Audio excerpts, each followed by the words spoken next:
where are you originally from? Here, Prattville? right here. Awesome. Born here in 1936. Don't figure that up. Jamie, I'm rolling. 26, right? You're Yeah. good? Yeah. I have I'm not going to ask you to say and spell your name because I already know who you are. We'll just jump right in if you're ready. Sure. Awesome. Okay. So Prattville, Alabama, you were born, and you worked for CBS News, covered so many events that we know very well to this day that have occurred even in history and gone down in our history books. First of all, how did you get to CBS, and what are some of those impactful stories that probably the most impactful that you will never forget? Well, when I first got into this, it was ABC. My cousin, Charles Jones, was a cameraman for Channel 12 in Montgomery. And because his father, which is my uncle, was a cameraman for the Army Air Force when it was one unit. And he used to bring military cameras home to work on because he had to repair his own cameras. And we as kids learned more about the cameras by playing with them than as if we were in school with them. And so it was a natural thing. We knew how to process our own footage, or we knew how to can our own film and watch either videos or either French stills. And it was just something we knew. We never thought of it professionally. And I had gone through the Navy, done a lot of picture work in hobby shops and things in the Navy, but never thinking of it professionally. I didn't think a job like that was open to somebody from Prattville, Alabama. And so I was a tune-up man at the Cadillac place in downtown Montgomery after I got out of the Navy. And I had 3 cars.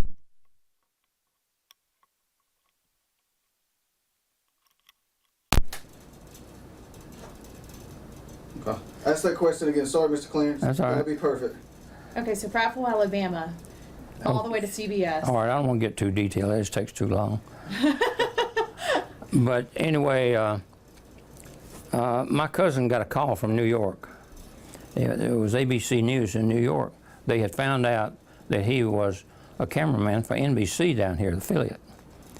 And they wanted to hire him freelance. So he came over to see me. He said, "Clarence, what do you think?" He said, "They want to hire me freelance." And I said, "What's the pay?" And he said, "Pays $45 a day, give you $8 a day to eat on, and pay all your expenses." And I said, "What do you have to do to get that?" That was a lot of money. And he said, "Well, just take pictures for them and cover news stories and get good sound." How old were you at the time?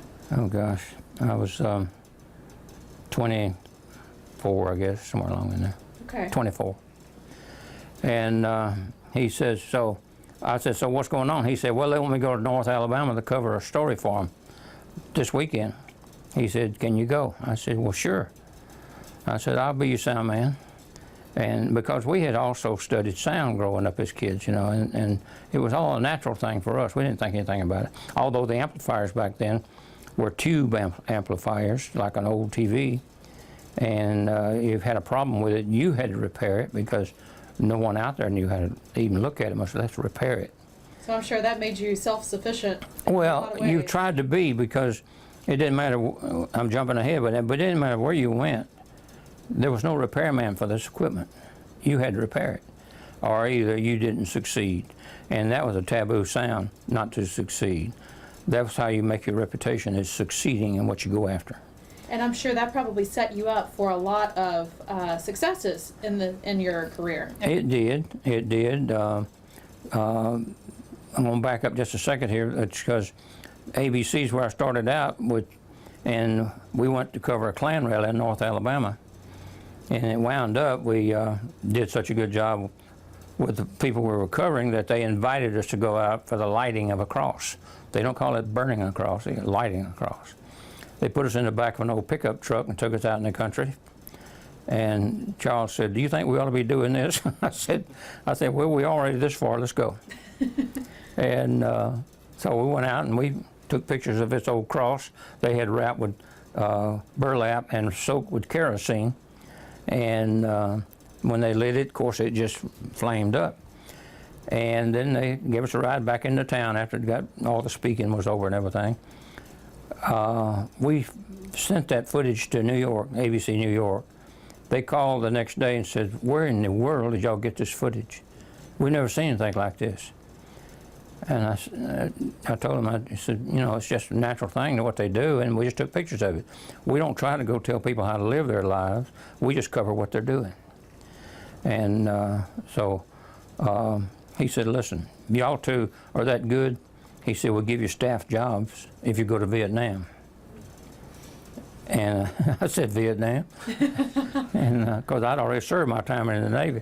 And but anyway, it was a doorstep to a good job. Things rocked on, and Charles went to Vietnam. I had a car wreck and was laid up and couldn't go. And at 3 months, which was supposed to have been 3 weeks, 3 months, he came back, and he said, he called me. He said, "Clarence, I still want you. He said, come on to Atlanta today." I drove to Atlanta, and we started working as a team over for Atlanta. And we were on the 90-day shakedown period to see if they want to keep us or not. And they got a call from New York, a complaint from the union in New York that we weren't members of the union, which, as it turned out, to be with the networks in those days, you had to be a member of the union. And so we had to go through the rigors of trying to do that. And so they said that also that two close kin cannot work in the same bureau. And I said, "Charles," I said, I'm tired of this garbage. I said, "I'm going home." I said, "I don't care about working for those people anyway." And they said, "Well, where are you going to be in case we need you for freelance?" And I said, "Well, just call me. I'll give you my number. And if I'm available, I might work for you." I was hard-headed. And so I came on home, started building a house right over here across the highway on Cedar Drive. And I built a house on a level lot because at the time I was still recovering from the auto wreck I was in. And so Charles would call me when we'd go out. He'd still use me as his freelance sound man. And but Lawrence Pierce. Now Lawrence was the epitome of a photojournalist. But Lawrence Pierce came by one day and said, "Clarence," he said, "I've been checking on you." He said, "I want you to work with me." And he says, "Just don't come unless you want to stay busy. Because every hurricane we cover, every riot we cover." And he says, "We're not ashamed to go anywhere in the world." I said, "It sounds like a job to me, let's go." And so I started working with Lawrence Pierce. Boy, he was an Irishman that would get upset on a minute. One day I was putting the equipment in the back of a Fury 3, and we used to travel with 18 cases, camera gear, backup gear and everything else.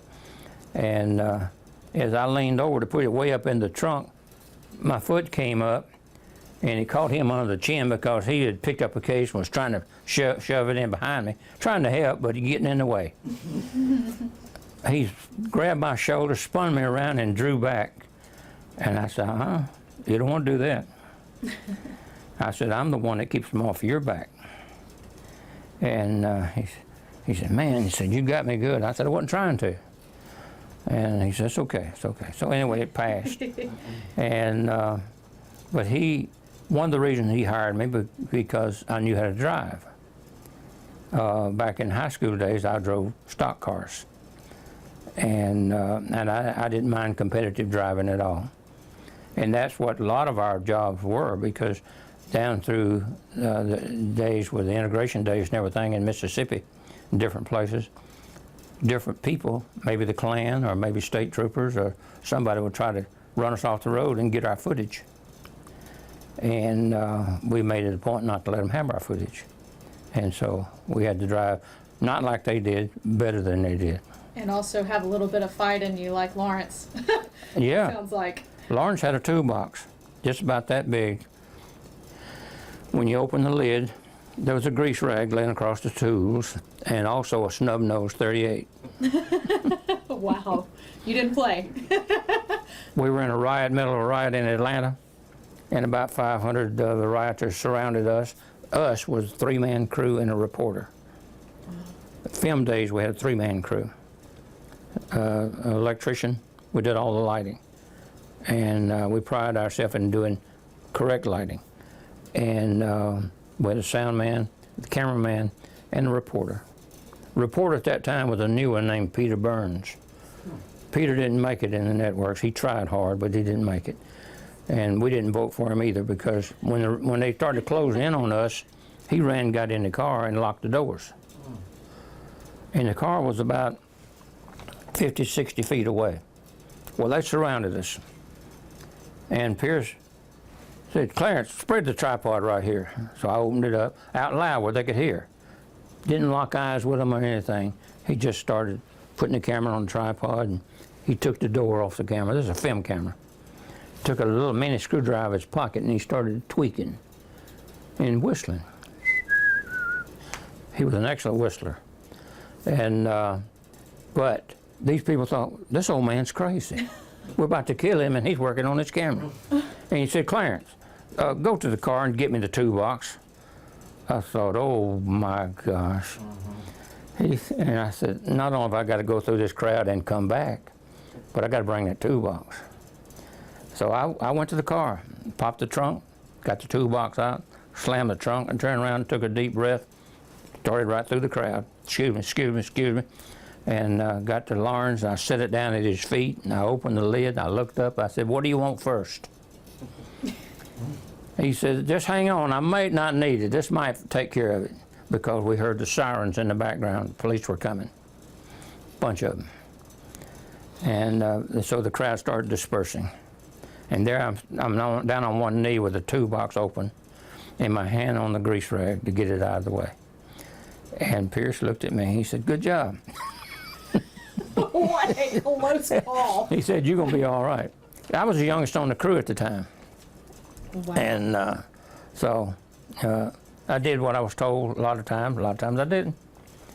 But I learned a lot from Lawrence Pierce.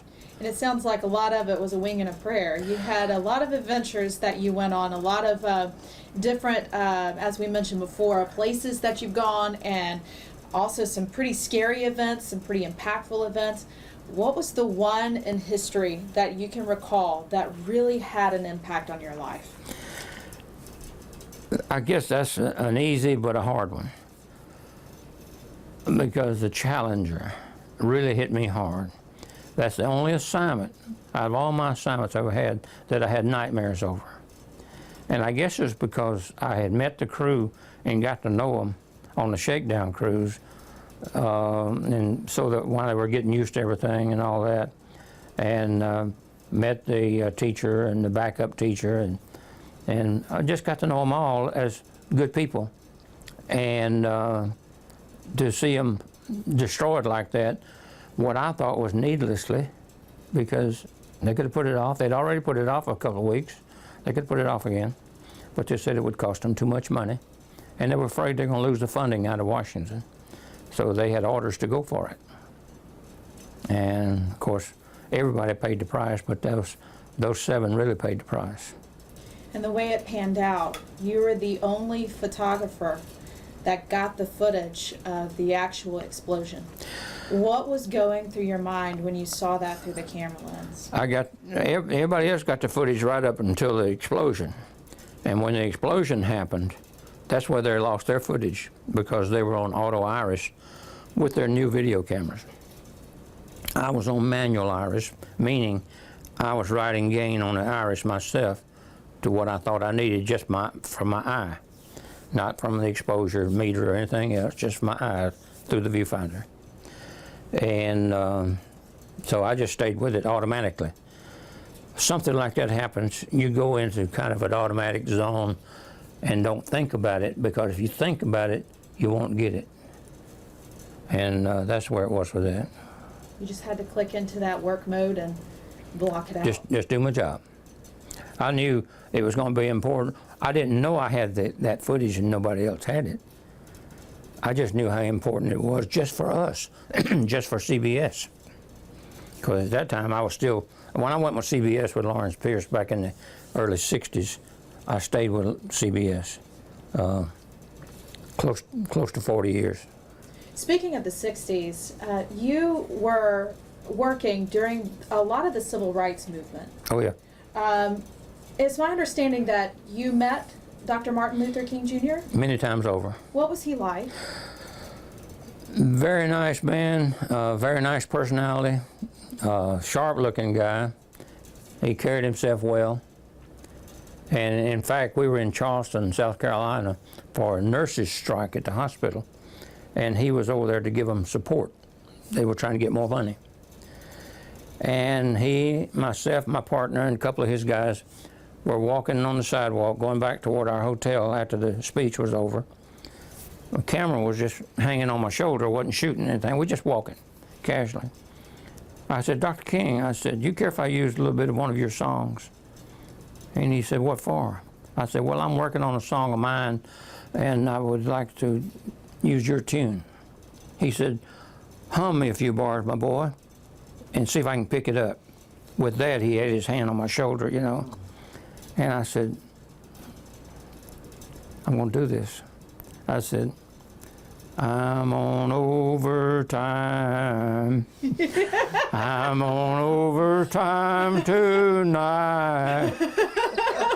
What did he say to that? He just hollered, Gibbons, you just won't do. He said, I don't know what I'm going to do without you. And no, he said, I don't know what I'm going to do with you, and I can't do without you. And, but like I said, he had to be a special kind of guy for you to pull that on. Do it to him, because, I mean, that could have been really serious, you know, and, but no, he was happy. Now, you knew him a week before he was assassinated, is that right? Well, no, the week before now, he wasn't in Memphis. We were in Memphis covering the sanitation strike. And he didn't come in until the day before his assassination. We met him at the airport when he came in, and he gave us an interview at the airport. And then we proceeded to the church where he gave his last speech. It was different from any speech he'd ever given before. We recognized that because we'd heard them all before. And most of them were, he had a dream speech. I have a dream. Well, this one was different. This one, he told the audience that, and I was down on one knee right in front of the podium where he was. Pierce was right here on my shoulder, and Leroy was over here. And we're there ready. I'm ready to take out anybody that maybe blocks our shot and gets in front of the camera, or messes with our audio in any way. And that was my job at that time, enforcer, I guess. But his speech was like, we have been to the mountaintop as a people. We as a people will go to the other side. He says, I won't be with you on the other side, except in spirit. It sounded like a man that either knew he was going to die, was either wishing he was going to die, or had a premonition you can't explain about what was about to happen. Because we followed him to the Lorraine Hotel at night. He went into a room behind the office on the ground floor. And there was a little driveway in front of that room and a solid brick wall over here. That was a secure room. He told us good night from the door, closed the door, we all left. When I say we all, NBC, CBS, ABC, a couple of newspapers. We left, went to the Holiday Inn River Bluff over on Mississippi River. And a little later on into the night, radio broke out. I had the radio on, and news broke in that Martin Luther King had just been shot. He'd been taken to the emergency room. Well, Pierce was in some shopping mall. That was the first mall in that part of the country. Leroy was in the bar. And so first thing I did was get Leroy out of the bar, start feeding him coffee, get him ready to go, and I started calling this mall. And I finally got the right people at the mall and got them to page Pierce and start looking for him, because I could describe him real easy. And we jumped in the car and took off for the emergency room. When we got to the emergency room, we didn't go in the emergency room door, but we were standing right there at the door. The film camera, not video camera, the film camera, and a couple of newspaper reporters. And Andy Young walked up, and he did like that to us, like, do we know anything? And we shook our head. Of course, we didn't know anything. He turned, went right on in the emergency room door. In 2 or 3 minutes, he came back out. He was crying and just rubbing his face, and then he stopped. He looked at us and he did like that, like Martin Luther King had been hit right up in here, and it just destroyed his head. And he said, he's gone, and he just boo-hooed, you know. How did you feel? I mean, you just saw it. I felt awful, but again, I still had a job to do. And that whole town broke apart that night and rioted. Riots all over that town that night. And then early the next morning, they sent us straight into Chicago. The high-rise district up there was rioting. Everybody was rioting. And that's where they were breaking windows and doors and grabbing console TVs and running down the street with them. And just any and everything. People were stealing, turning cars over, burning them, and it was just a bad time. Now, you were injured during one of the KKK events, is that right, in Marcus, Georgia? Tell us a little bit about that. In Plains, Georgia, they had a rally going on right by the water tank. That's what was popular in Plains, was the water tank. Because under the water tank was neutral ground, belonged to the city. Under the water tank is where all 3 networks had their mobile homes parked. We rented mobile homes, set them up on the water tank, so we had power and sewage and everything. And that's where we were operating out of. We did that for over a year in Plains, Georgia. And this rally was getting started, and I was scheduled to shoot it. And I got there early and set my tripod up on the ground. They had a flatbed truck out in front here for the stage, and the podium was up on the flatbed. And there was a couple of 55-gallon drums behind it. They would use those drums to step up on to get up on the flatbed. Well, I had my camera on the tripod. They had a rebel flag up here and an American flag. And I was shooting this speech going on. And about that time, the wind blew the rebel flag up in front of my lens and blocked it completely. I couldn't see. So I left my tripod in place, but I snapped my camera off, put it on the shoulder, and stepped over and to the left. So I had a clear view, and I was shooting off the shoulder. My affiliate cameraman from Columbus, Georgia, thought he wanted the shot I had, so he's a good friend of mine. He just stepped over and sat his camera on my tripod. And he started shooting a little bit of the flag as it was waving, you know.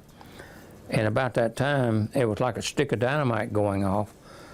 This Jaguar automobile, hardtop coupe, came through under the trailer and centered my affiliate cameraman, draped him over the hood, and took him through the crowd. It was so close to getting me solid that it took the earphones out of my ear, and they were still hanging on the right side mirror of the car. But it had hit both my knees and knocked me a couple of flips. He hit 32 people with that car that night. A local policeman from Plains jumped on top of the car and reached down through the windshield, which was broken out, and grabbed this guy and was threading him out through the windshield. And the Secret Service was trying to get him too, and that's where a pistol went off. No one ever claimed the shot, but I heard it, and I knew it was like a .357. Were you terrified? I didn't have time to be terrified. I was hurting. Wow. And I'm laying on the ground, and my partner at that time was Ray Bribieska. Ray Bribieska was kind of American-Mexican. speaks Spanish well, American, English well. Good guy, all around good guy. But Ray was kneeling down trying to help me, and this grand wizard, or whatever he was, with the Klan, with the hood on and everything, grabbed him and pushed him aside. "You leave that man alone." Said, "We'll take care of him." Didn't want him touching the white man.